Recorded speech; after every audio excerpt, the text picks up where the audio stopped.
I'm ready. Do I look ready? You look gorgeous. Thank you, so do you, darling. I love your hair. Okay. What's up, Becca? It's okay. I'm going to cut right to the chase. How's your dating life? Do you have your shit together with that? What?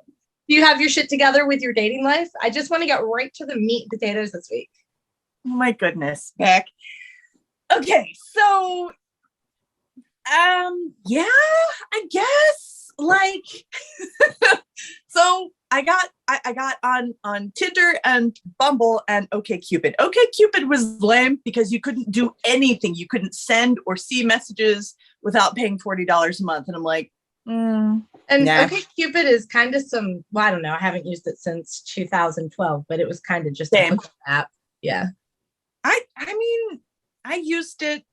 Yeah. I think I used it back in like 2013 or 14 or something. And like, I met some fun people and, I slutted around a little bit, but that was like the whole point. I wanted to slut around. Right. So, so I had my slut stage, so that was fun.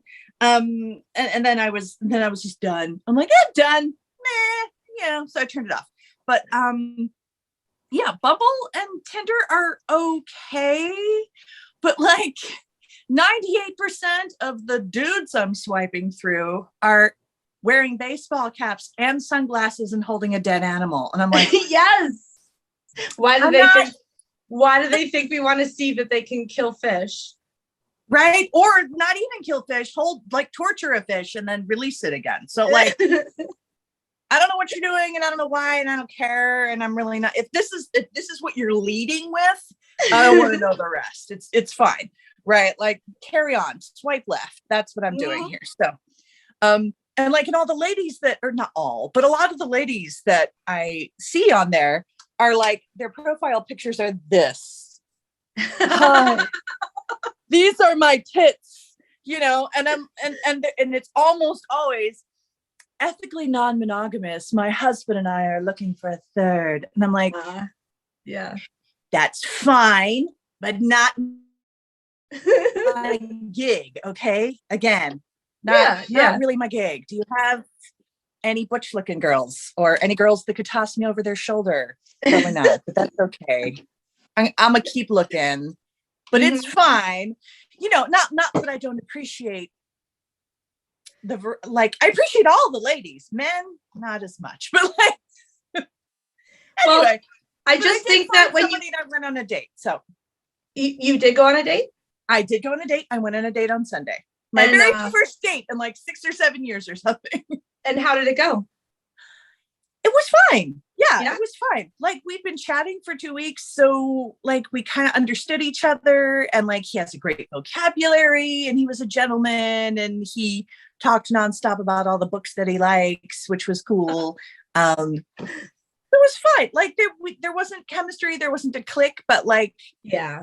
It was, it was cool. And I looked Isn't that disappointing? Isn't it disappointing when you talk to a guy for like a week and you think there's chemistry and then you meet him and you're like, wah, wah, wah. I knew there wouldn't be, so I wasn't expecting it. Right. Okay. Like I already knew there wasn't going to be for whatever reason. There just wasn't. But like, he's a really cool dude. And I'm down to remain friends if he is. And we're still chatting. So I guess we're still friends. And he lives far enough away that like, I don't think he'll be overly motivated to try another date anyways. And breakfast was delicious. My body hated it by the end of the date. And like, I had to go sooner than I wanted to be down for a walk afterwards, but like directly after the meal, my body was like, remember how we're having trouble with digestion lately?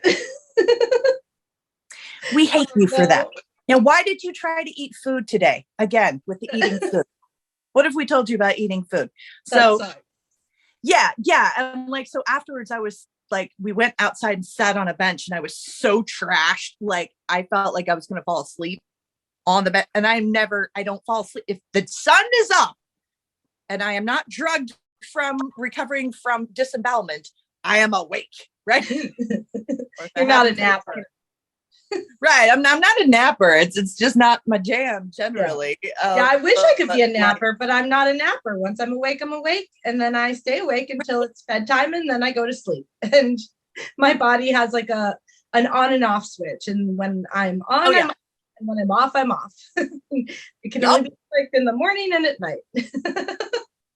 Unfortunately, my body also thinks that like 1 o'clock in the morning is bedtime. I'm like, can we scooch? If we're going to be waking up when the sun gets up, can we maybe go to bed? I don't know, like 11 maybe would be cool. Right. Especially if my children aren't around. Because my children are around, they're like, oh, because they're both night owls. They want to stay up late. And I'm like, we need to have a rest period at some point for mom. I just don't know how to work it in. But yeah. So anyway, yeah, the date was fine. And I'm talking to at least one other person who is potentially interesting. And the rest of the people, I'm just kind of I went a little too far flirting with this one young man. Could have to reel that in a little bit. Now, I just have to say, I think when you get to be our age, the only options out there are either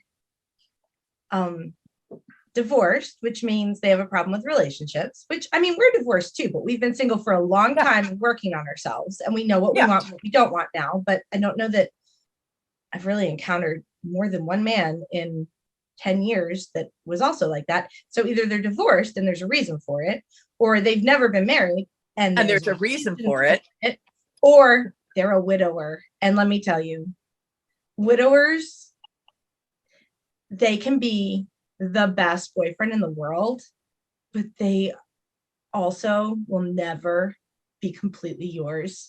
There will always be a third person in your relationship, and you have to be ready for that, right? And thankfully, I would think that many of them out there. I would think it would be totally okay. Like, if you've made it to your mid to late 40s, you've had lots of relationships, hopefully.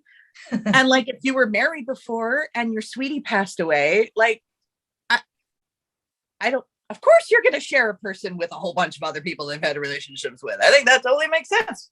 Well, yeah, but I mean, like, when you share a person with their past relationships that they broke up with, they know what they don't want. But when you share a relationship with someone who died, this person knows exactly what they want and is constantly measuring you up to that person.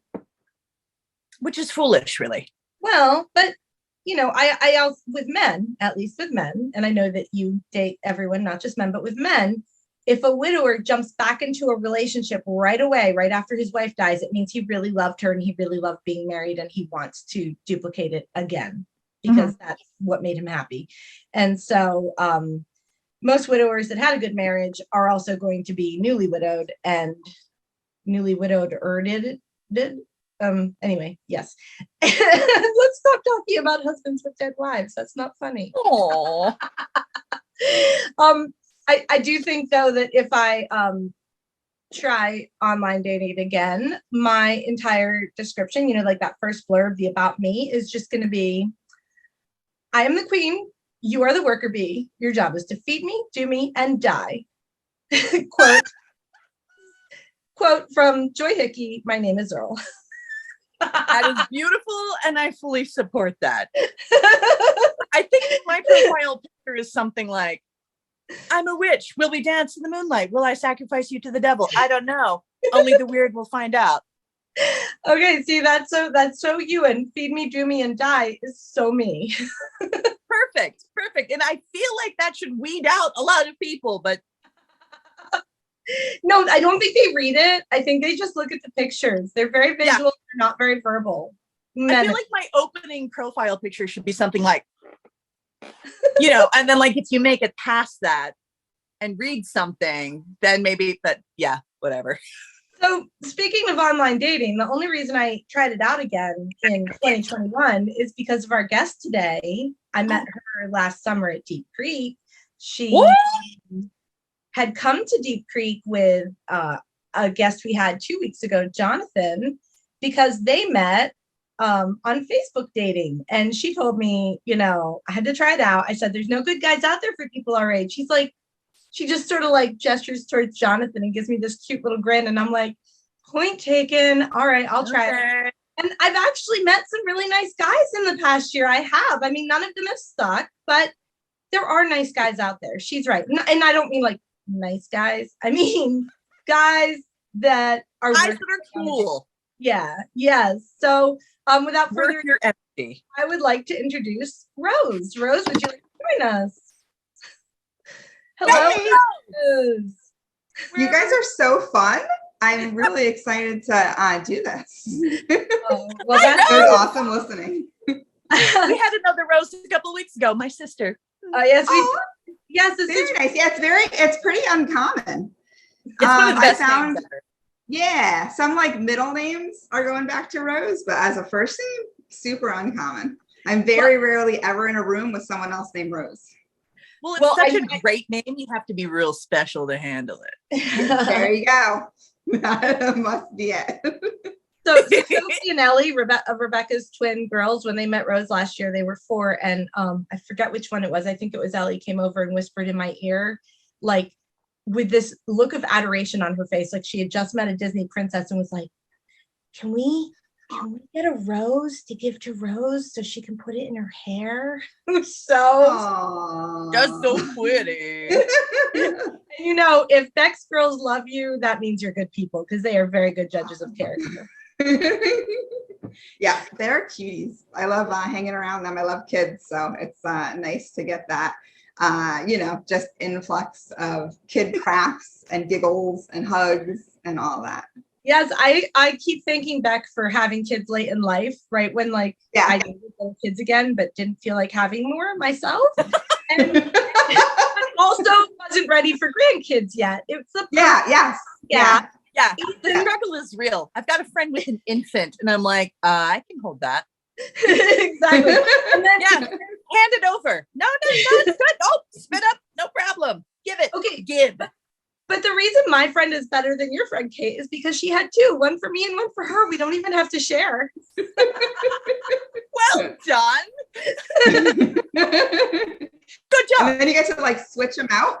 You get to switch them out. Yeah. You get this one, I get that one. Right. You made those? Well and it's funny because the one that looks like Beck acts like me, and the one that looks like me acts like Beck. And I know when we're out and about with the 2 of them, and I'm holding Ellie and she's holding Sophie, it looks like we each have our own kid, but it's just adorable. It's just the cutest, like most perfect part of our friendship is that she had a baby for each of us, me and her. I swear to God, you guys must have made a plan like that when you were kids. I'm sure I heard something only like that. Plan involving twins was that we were going to marry twins so that we could really. There you go. Okay. Because I don't think you and I ever made like, we're going to have families together kind of, because I don't know why, but Beck and an old witch in the woods. I'm still on that track. Beck and I were obsessed with our weddings, and we'd look at like bride magazines, and I'm going to wear this dress, and you're going to wear that dress, and then I got knocked up at 19, and we made it work, but I think it was good because I had kids when she wasn't ready to have kids, and then she had kids when I was done having kids. So we've just had kids the whole time. It's been perfect. So yeah. Aren't you glad, Rose, that we invited you here so that we could talk about other people and not you? I am. I love kids. Online dating is pretty fun. So so can you, like, instead of telling us that you have your shit together this week, would you like to tell us how you got your shit together with online dating? Since that seems to be our topic. I'm going to go with experimenting. So my daughter talked me into trying it. I'm 47. My son talked me into trying it. Yeah. So I was married for a long time and hadn't ever dated as an adult. And so I decided, like, after a bit, okay, I'm ready to try dating at least. And I was like, so how do I even meet people nowadays? Mm-hmm. And my daughter's like, yeah, online dating. I'm like, I don't know about that. It's not like, I don't even like online shopping. You know? I like to touch it and feel it and like hear it and all those kind of things. So my best friend Laura, I was at her house one day and she's like, let's just make a profile and we'll see what happens. Honestly, it was terrible at first because it's like, when you first go on, you're like fresh meat. Yeah. And it like shows you everybody or whatever. Yes. So I got off of it like after a day and a half and I was like, this is just overwhelming, crazy, whatever. I get obsessive. So that was like I have to keep swiping because I'm afraid I'm going to miss Prince Charming. Like I have to keep looking at every. That's the thing too. Like once you start, it's like, wait, when do I stop? Do I just get to keep looking and looking and looking, which isn't good either if you're trying to like find It's someone just to date. depressing. Yeah, I'll end up with like 46 why? Yeah, and like Yeah. I can't even remember why I swiped on them, and they say hi, and I have to go back and look at their profile. And yeah. And then what you guys said, your introduction, whether people read it or not, some people do and some people don't, but like totally make it you. Just like you guys were joking about what you might write, totally write those kind of things, because that's going to get you the more of the person that you're thinking that you want to at least talk to. Yeah. Like mine is like pizza, football, you know, adventuring, something. I don't know, I forget what, I don't have it on there anymore, but you know, that's what it was. Gotta put something weird on. Yeah, but I do think I liked Facebook dating because it had more of a variety of people. Yeah. And it suggests friends of friends. Like it will never suggest someone you're a friend of, but it will suggest someone who's one connection away from you. So like it looks at all of your friends' friends that you aren't friends with.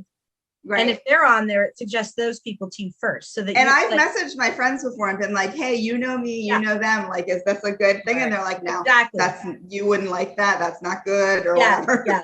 So exactly. Sometimes I'll see the connection and I'll realize it's through a 12-step recovery, which there's nothing wrong with that, but you can sort of be like, oh, look, this person isn't out of the recovery house yet. They shouldn't even be dating. Let me leave this person alone. Yeah. I kind of wish they had like TikTok dating, because then you could like scroll through all the videos they've made and kind of like get to know them. Oh my God. Trademark that right now. One of them has something like that. Because I know some TikTok people who have met through TikTok, you know? And one of them has like Instagram or something. I have so many friends through TikTok. I like, okay, granted, I have over 1,000 followers and I'm pretty sure 70% of them are bots, but that still means a couple of hundred of them are real people. You know, I'm still waiting for somebody to develop the app it's like the travel buddy app. Like I just want a relationship with someone when we're on weekend adventures and trips to Europe, and when we get home from trips to Europe, but I want one person that I go on adventures with and have lots of sex and weekend trips away and hike and whatever, like adventure buddies. But then once we're home in our houses, leave me alone until our next trip. And that was me when you came down here. Right. It's like a little bit between like your Tinder and your like Bumble. It's like in between there. It's like the deep connection of Bumble with the low commitment level of Tinder. Yeah. I dated someone once and we were great travelers. Yeah. We went on all sorts of trips and road trips and things like that. And it like wasn't quite as good like when we got home and actually tried to be like boyfriend and girlfriend. Yeah. But like we traveled so great together. It was the thrill of adventure. Yeah. So I want there to be like a friend connection. I know Bumble has that on there and I've never actually used it because I think it's really for hooking up.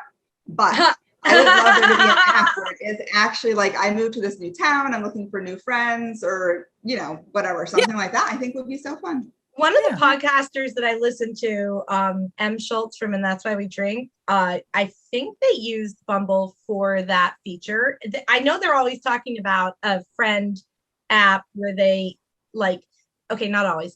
In past episodes, they were frequently talking about meeting people through a friend app and going on friend dates with them. And I think they actually met someone and are still friends with them through that. So I think Bumble might actually work for that depending on where you live, maybe. Yeah. But so enough about dating because it can be funny, but it can also be depressing when you get to be our age. Let's get to the real reason here, which is let's get to the real nitty gritty. Welcome to the podcast. Do you have your shit together? Where we ask you, what message did your parents give you about what it means to have your shit together when you were younger, or what did you understand the message to be, for better or worse? What do you believe it means now to have your shit together, and do you have your shit together by either definition? Over to you, Rose. All right. So because I knew that's what you were going to ask me, I thought about it ahead of time. And I could not come up with anything that like my parents would have said about that. So the only thing I could think is like my parents were super loving, supportive, forgiving, all those things. I guess just like if you said you were going to do something, make sure you do it. Is like the thing. Loyalty, honor, that type of stuff is honestly what it was in my household when I was growing up. Did you feel like your parents had their shit together? Oh, completely. I feel like there's no way I could ever match what they had. And what does that mean? What did they have? Yeah. What did they have? Just what I said. They were loving, forgiving, honoring, those kinds of things. So it didn't have to do with fancy cars or big houses. No. My parents are like old hippies. Oh. So I love them already. They were young when I was born, but they were super responsible, helped their friends out. Like we had people stay with us when people needed a place to stay, like that type of thing. So always trying to be caring, like those were the things really. They were financially stable, but didn't have tons of money. They were there for us. So I have an older brother. They were definitely, around for us.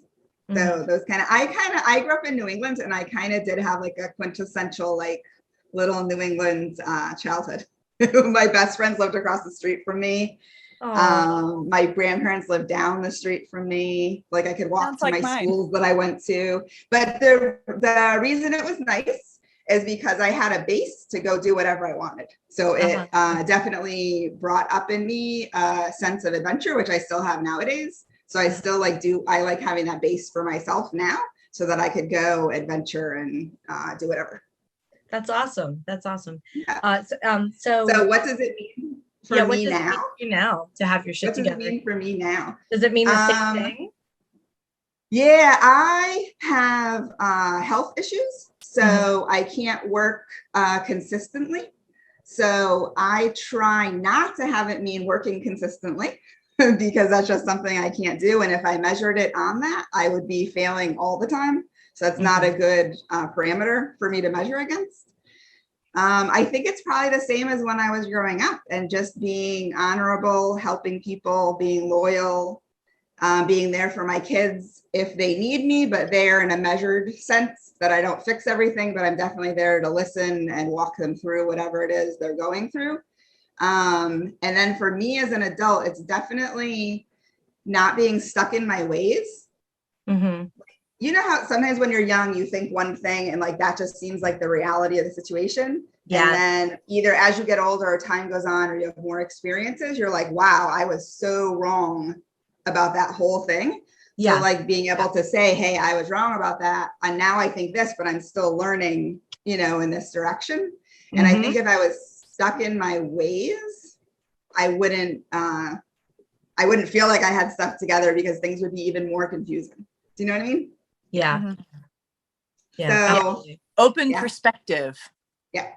Vital. Well, you see the shades of gray. Have an open perspective. Yeah. My kids are always like, Mom, you are so wrong. This is what's real. And I'm like, all right, I'll listen to you because obviously you know more things than me.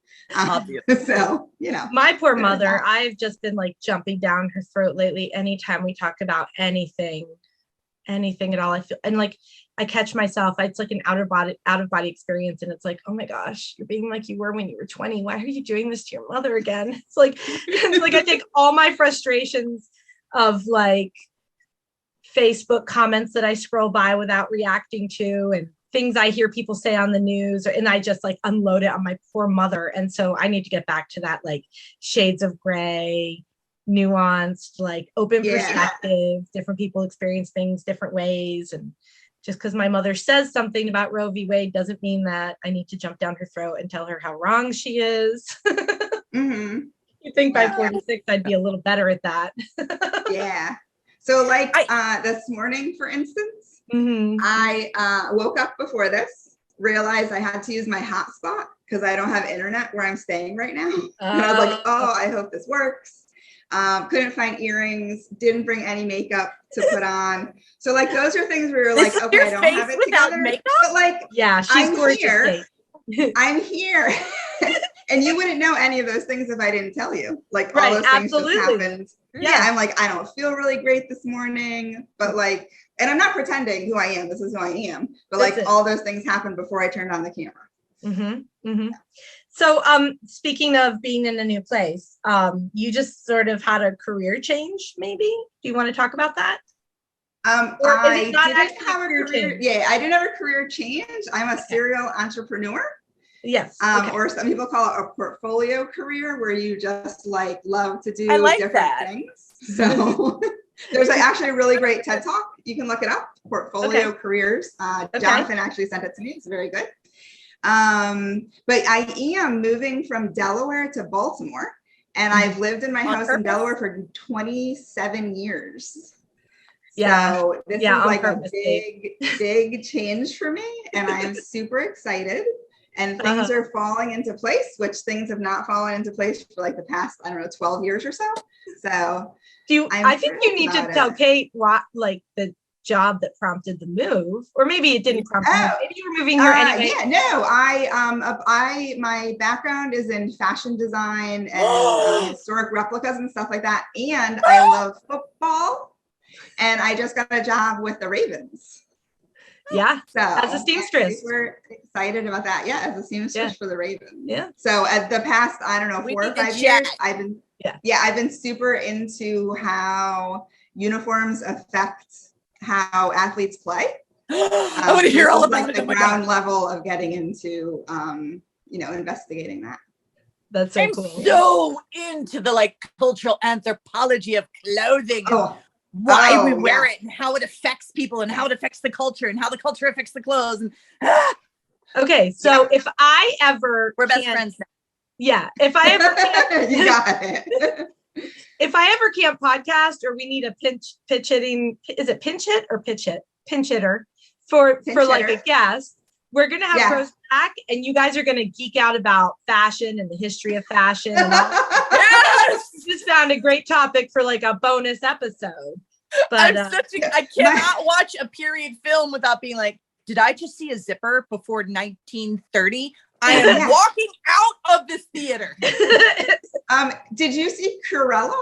The Cruella de Vil? Not yet. I've just seen everything I can find on it. To see that. Yeah. I don't want to watch it until I can be devoted to it. Yeah. Everything about it is amazing. And then we need to talk about it because it's really good.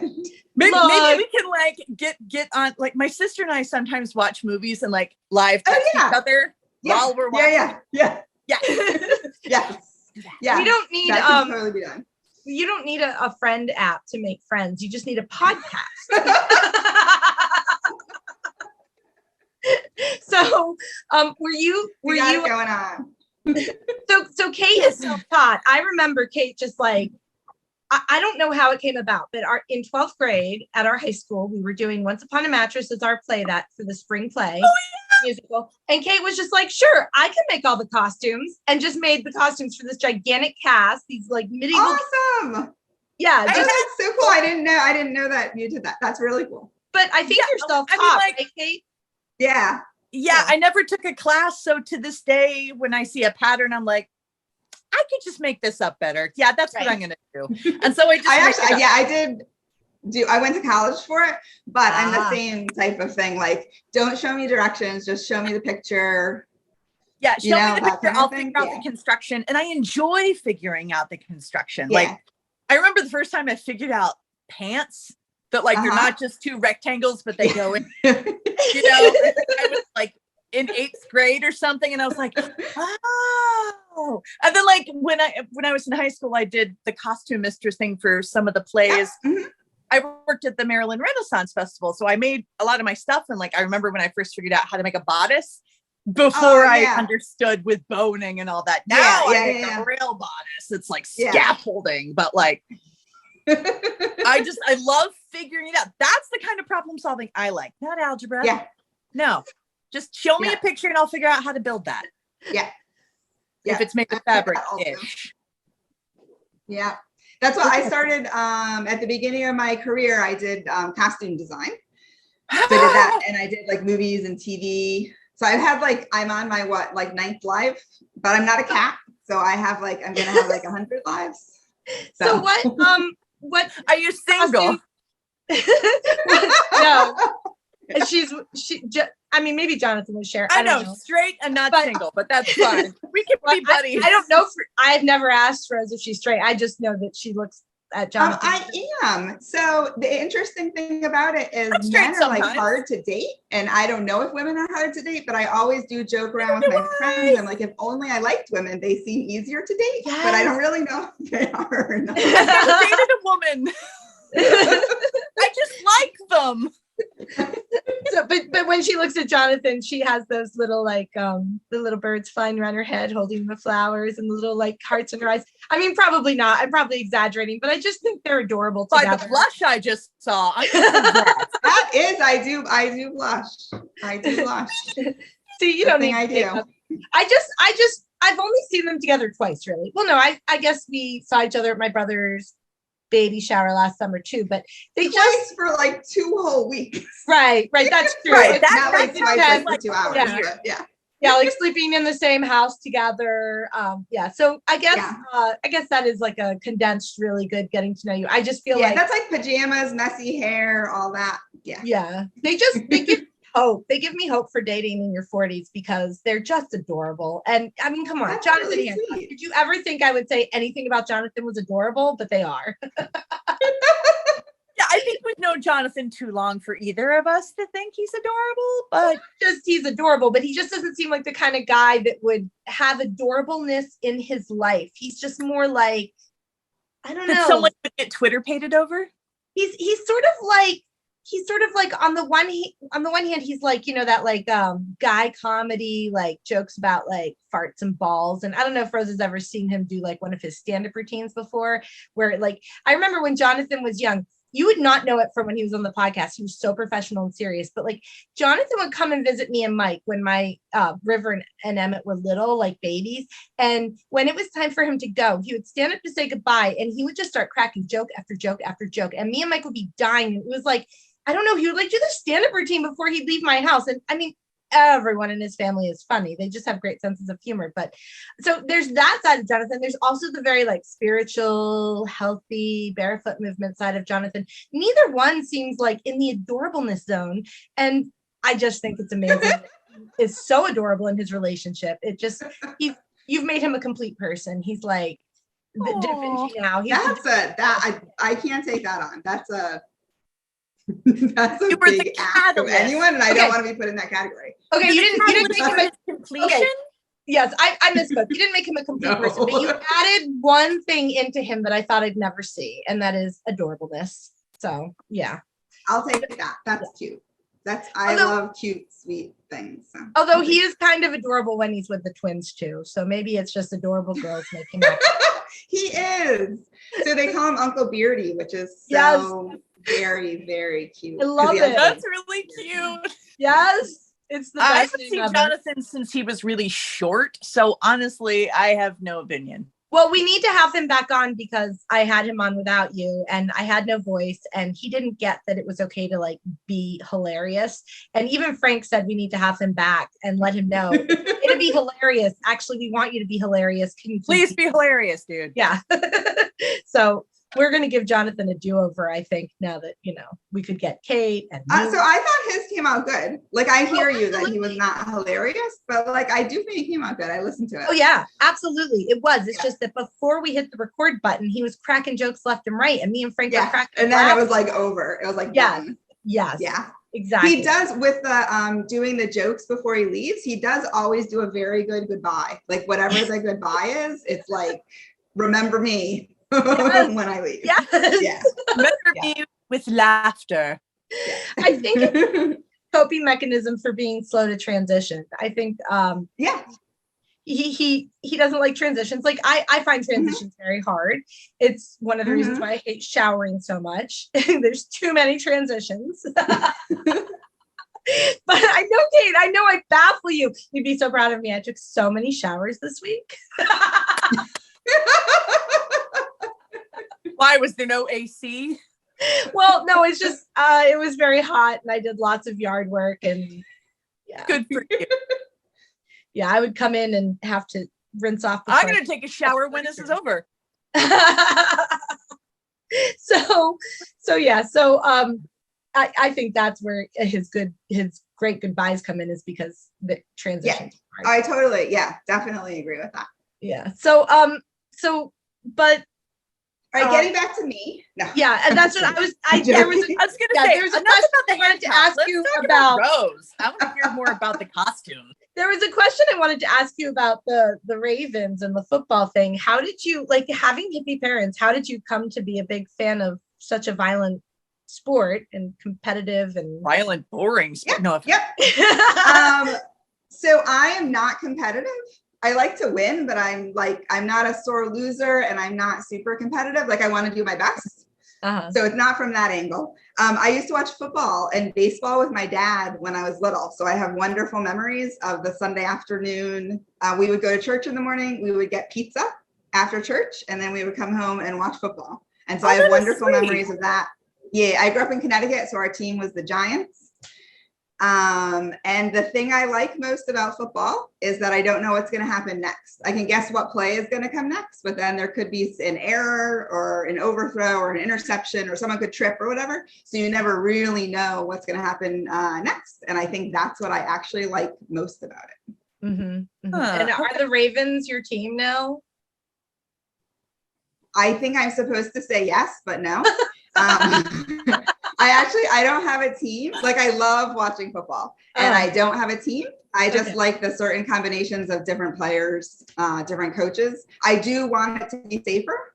I would like it to continue, but I would like the, helmets and all different sorts of things to become safer. I'm not so much into flag football, but if that's the way it needs to go, maybe that's the way it needs to go. I don't really know. I just love it. It is going to be weird though, because the players are my kids' age. So like, I went from then players being way older than me because I'm a little kid to now the players are actually my kids' age. So that's kind of babies. Basically, yes. Yes, I understand that feeling. What were you going to say, Kate? About which part? I don't know. You just said something when Rose was talking about the players. Like the tackling part is the part that looks like fun to me, which is why I wanted to be in roller derby, but I've broken my ankle too many times for that to be feasible. So I just watch roller derby. I am always amazed, roller derby or football. How could they get so tackled and get right back up? Or they fall and they get right back up. And I'm like, that's just fun. Amazing to me. I would be like in the hospital for a year. Everything would be broken. I don't know. I've been very interested in like learning how to fight and boxing and MMA and stuff like that. And that's the part that scares me. Like, I want to learn how to hit people, but I don't want to learn what it feels like to be hit. I like that part. Like, but like, not that I like the pay. Well, maybe a little, but I think mostly what I like about like the sort of violent fisticuffs of it is that like, your exuberance and your enthusiasm and all your energy, you could just put it against somebody else who's ready to take it and they're ready to give it back, and you just forces colliding, and then you get up and you collide some more, and it's just... So you should have been born like, I don't know, 5,000 years ago and been like this she warrior. Like, that's where you're going with this. I fancy myself this big tough girl, but I try to convince people that I'm bigger than I actually am. Yeah. I would convince my brother that I'm like 5'9" or something. I've always thought that I would make a better cave woman than a modern day woman, because like I have these amazing birthing hips and this like incredible fertility and this great capacity to make breast milk. Yeah. And I've got like this body that just can hold on to fat. Like, my fat stores are amazing. We will survive the winter. Yes. I'm good at like stocking up on fat stores to make it through the winter. But then in modern day, I just keep stocking up on the calories through the winter, and Yeah. Then I need. And looking gorgeous, gorgeous, gorgeous. Yes, and looking Right? gorgeous, gorgeous, gorgeous. Yes. very body Consistently positive. looking beautiful. Yeah. Yes. Now that I found the store torrid, yes, I agree. Like it doesn't matter the size or the shape, as long as there's cute clothes to put on this body, I'm fine. So The clothes get cute because they go on your body. They're just pieces of fabric until they get on your body, baby. Okay, I'll take your word for it. You guys are the fashion experts. I have encountered a bit of a problem with post-surgery with my clothing because I've lost like 15 pounds since the surgery. And part of me is like, yay! And the other part of me is like, all my clothes are falling off and it's really obnoxious. Yeah. And the majority of my shirts, I can't get a shirt and not fuck with it. I've got to I changed the neckline. I cut the back. I don't know. I'm always doing stuff. I never don't touch, especially t-shirts. T-shirts are like playtime for me, you know? And like, I really like a wide neckline because I'm still in the 90s and I like showing a bra strap. but like a lot of my that's t-shirts totally coming now, back. they're You're like, what's up? I'm like, it's not working for me. That gets to get edited. Yeah, we'll edit that part. We'll do this for Frank. Edit this part. You know, and as I'm tough and I'm strong.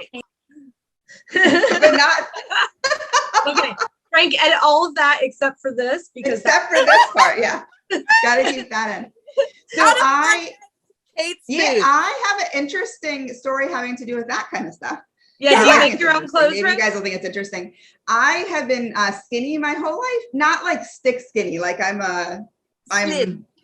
whatever, but like on the skinny side. I noticed when you were in your bathing suit last week, was it just last week? I noticed like your legs are tiny. Yeah. So my whole body was skinny like that, except for my chest.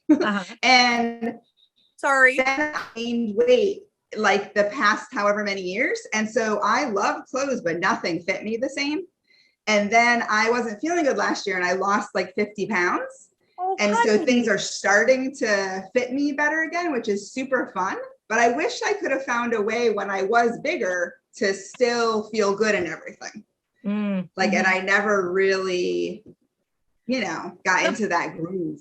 The body positivity movement really helps. Like when I see women in commercials and in print advertisements that look like me and look gorgeous and are rocking a bikini.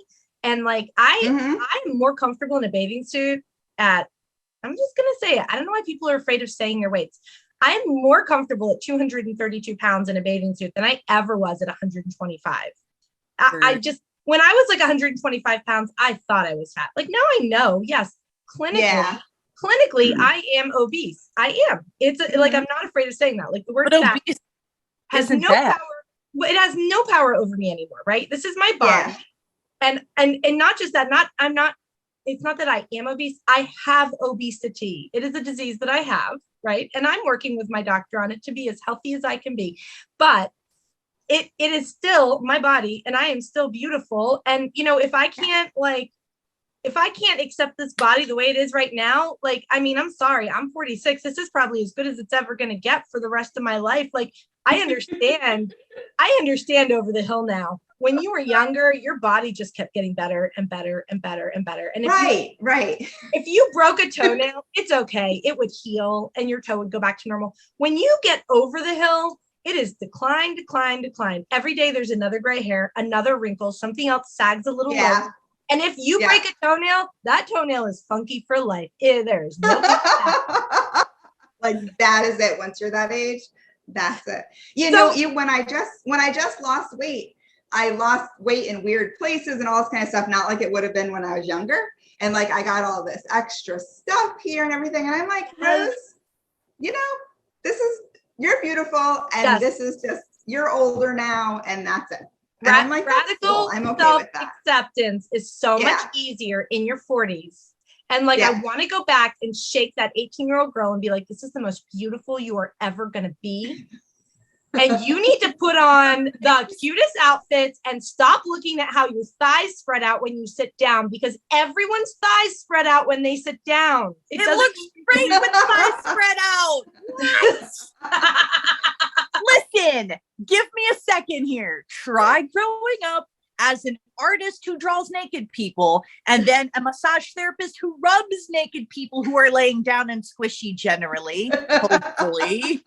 Okay? Who also has like 5 aunties down the street who are all super curvy and say that that's hot, even though I didn't realize they were being sarcastic till way too late for my self-esteem. My self-esteem is already like, oh, curvy is hot. Okay, I didn't know you're being sarcastic. I just thought I was a goddess. Okay, you know, and like, I don't. We do need more nudity. We're pretty too. Yeah. What? We do need more nudity in our culture, because like real nudity though, not sexualized, that right, every time unsexualized nudity and realistic nudity. I'm not talking nudity like you see on HBO. I'm talking like when I finally saw naked women. I was 19. I was at Camp Green Top, and we had this like shower room. It was the first time I'd showered with anyone in my life. And I'd always been like, oh, my boobs are so small. My boobs are so small. It's the hardest life to live. I can't believe this is the hand God dealt me.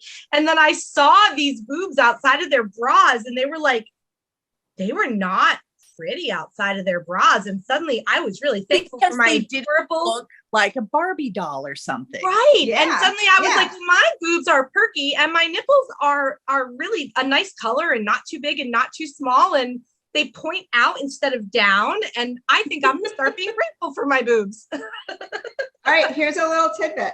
The color of your nipples is the perfect color lipstick. For lipstick. Yes. I just heard that the other day. Yeah. So there you go. I think too, men look so completely different with no clothes on. Yeah. And like the variety and the size and the belly and the hair and the no hair and all that kind of stuff. Yeah. Is just the variety in women is just as much, except we somehow judge ourselves for it. I think more. Some men do judge themselves for it, but I think women in general judge themselves more. And if we could just get on this, what you were just saying, the radical, we're beautiful, you know, we're fit, or we're trying to be as fit as we can be, as healthy as we can be, in these bodies that we have, and just do it radically, like that sounds great. Yeah, absolutely. I'm already there, girls. Join me. So think about Join me. Grab a beer, get naked, and hang out. What do you think about this new makeup trend? I remember when I was younger, I was like, I'm never going to be matching our lips to our nipples? No. I remember when I was younger, I thought I'm never going to be one of those old people that gets stuck in like, you know, the trends of the past. I'm going to keep up with each new trend. I'm going to be the cool. Oh, yeah. And now there is this makeup trend where they paint their faces like have you seen like the contouring videos where they are basically drawing their face? Like they have a perfectly good face. They use like white out or whatever to make everything the same. And then they draw in shadows, and then they draw in lips that are bigger than the lips that they have. Remember when it was a sin to have your lipstick be outside of your lips? Now people do it on purpose, and everyone is sort of looking like sex dolls. And it's really freaking me out. And I don't want to body shame anyone for their fashion, but as fashion people, what do you think about this makeup? You go. I have an opinion, so I'm just gonna go, and I'll be quick so that you can go, Rose. But I'm sorry, I feel passionately about this. Okay, like it's an art form. Okay, they're just expressing themselves. They're playing with color. They're playing with shape. Their color, like they can't transform everything about themselves, but you can reasonably, affordably change everything about how your face looks just by moving the colors and shades around. It's just art, except now your face is the canvas. And it's not how I like to relate to people. But when I think of it as I'm doing art on my face, the way some people color their hair or pierce their face, when people pierce their face in different ways, it's an expression. When people wear weird earrings or whatever, it's an expression. So I think of it like that. They're not trying to look natural. They're not trying to convince anyone that they look like something else. They're like, I want to see what 5 different eyeshadows look like. Do I look like I have fairy wings for eyelids? Yes, I do. And Well, that's fucking awesome. So I I'm kind of like that part. I love the like, I remember you couldn't get any eyeshadow under your eye. And now like girls like make their eyes like this whole area is free to Yeah. go. Oh my for gosh, it. it's so pretty. Okay. How In fact, about go you? everywhere. Put rhinestones on your fucking face. Do it. I love it. How about you, Rose? Like How do you get No, I've I seen people agree. put like feathers on their eyelashes. I'm like, I've seen I don't know where you're going, but I'm coming with you. Yeah. I totally agree with the canvas. Yeah. That it's a canvas and that it obviously changes every so many years. Mhm. I think, Becca, you should just try it once and just have fun with it, even if you do it for Halloween or something. So I think the canvas thing. I have to. I have my nose pierced and I've Ah. had it pierced since I was 18. So for the majority of my life, I've had it pierced. So my kids grew up with me having my nose pierced. And it wasn't obviously as common years ago when I got it done. My son was like maybe 8 or 9 before he even realized I had my nose pierced because I had just had it his whole life. So it was just, to him, it was just part of my face.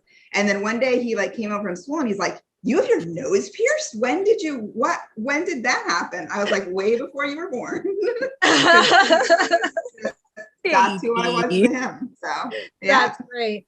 Well, I have to admit, I did see a makeup tutorial when I was scrolling through Instagram one day, and I do now take the contouring, the brown powder, and like put it here and here on either side of the nose to sort of give myself a cute little button nose. You have a cute little nose. You've had a cute You little do. nose since we were little. Still cute little. I do not have a cute little button nose. Look at my profile.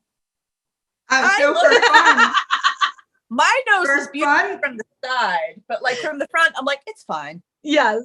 Anyway, I mean, I love my nose. This is a mellow nose. I got this I know. I nose. feel like we all have good noses. Yeah. we're We do. three We do women have with good noses. All of us. Yeah, my daughter is very good at the whole contouring, makeup, and all that kind of stuff. And so sometimes I have her do my makeup for things, which is super fun. Yeah. It's like not becoming another person, but it is like putting on some kind of mask.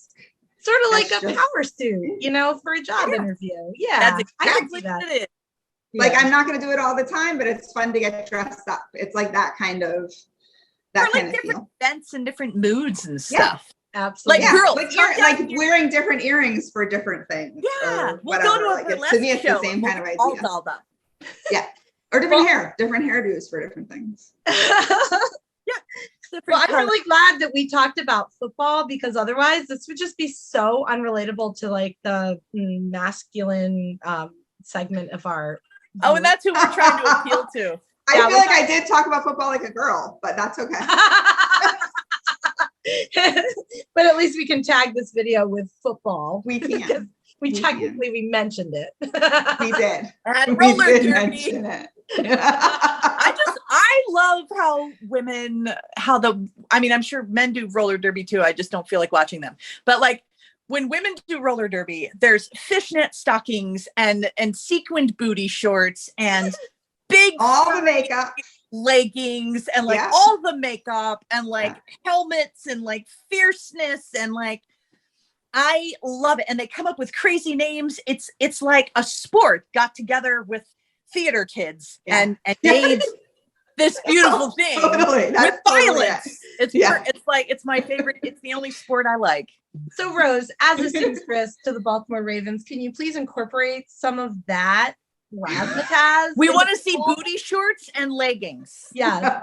And sequins.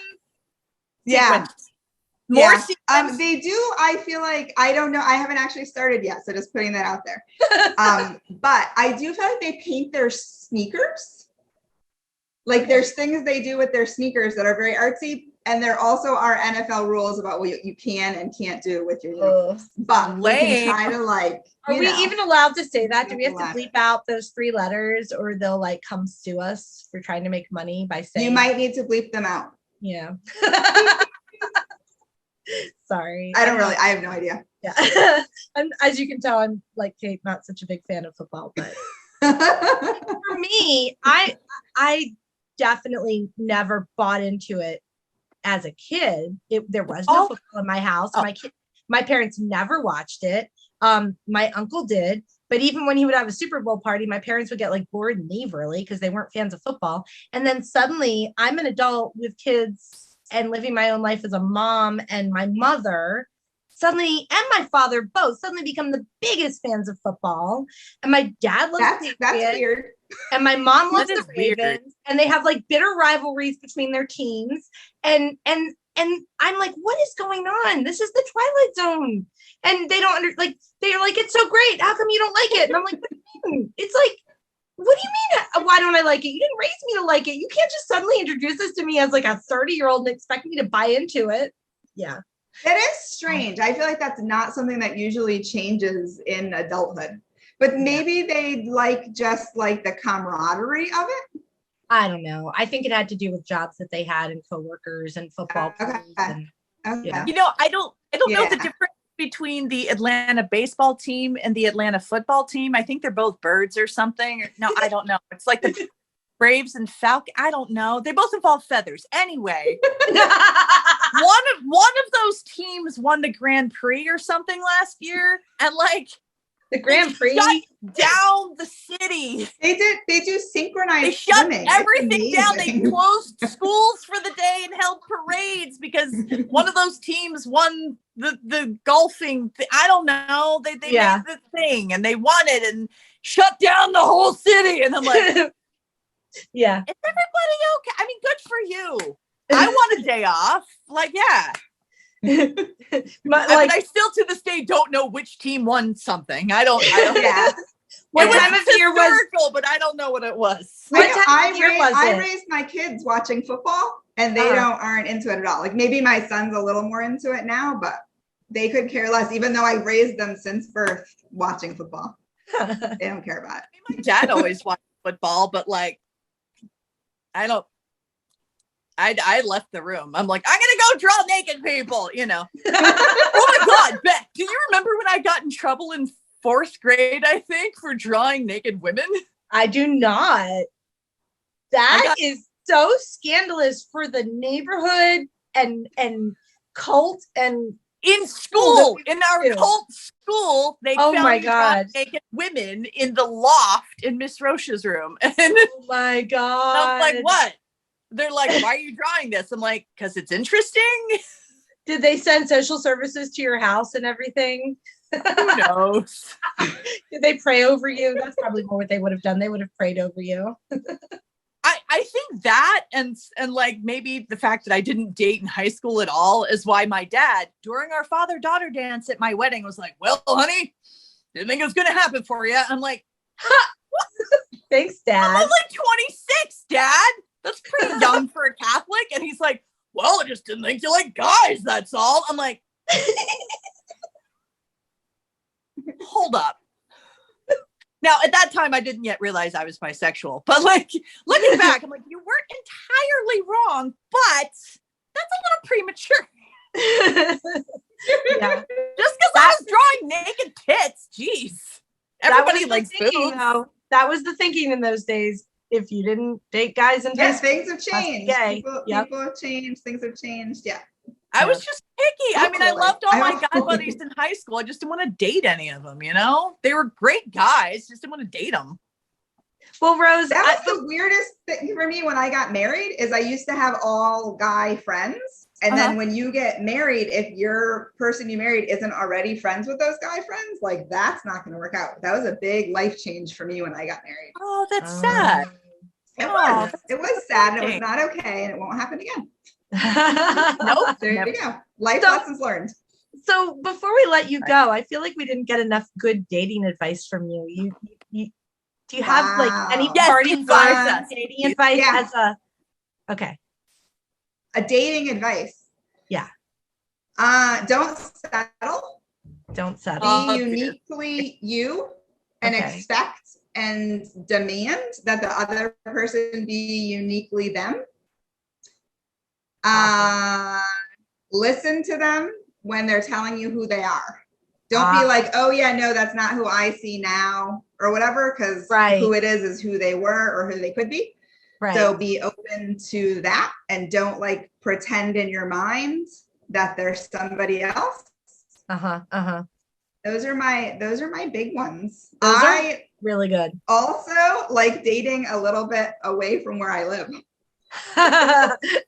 What good is Because I've that? dated people like very close to where I live, and then if it like goes bad either way, it's uncomfortable, and I don't like that feeling. No. Very good advice. Those are my advice things. All right. Mostly totally be who you are. That's why you guys should change your bios to those wonderful, I don't know what your bio says, but to those wonderful bios that you guys were joking about. That is what my bio says. Yeah, there you go. You're already doing it. Yeah. You are already winning. Yeah. All right. Oh, I will, I as soon as we're done Not here, subtle. I will go change my bio as soon as we're done. Okay. And until next week, keep your shit together. Keep your shit together. All right. Thank you guys.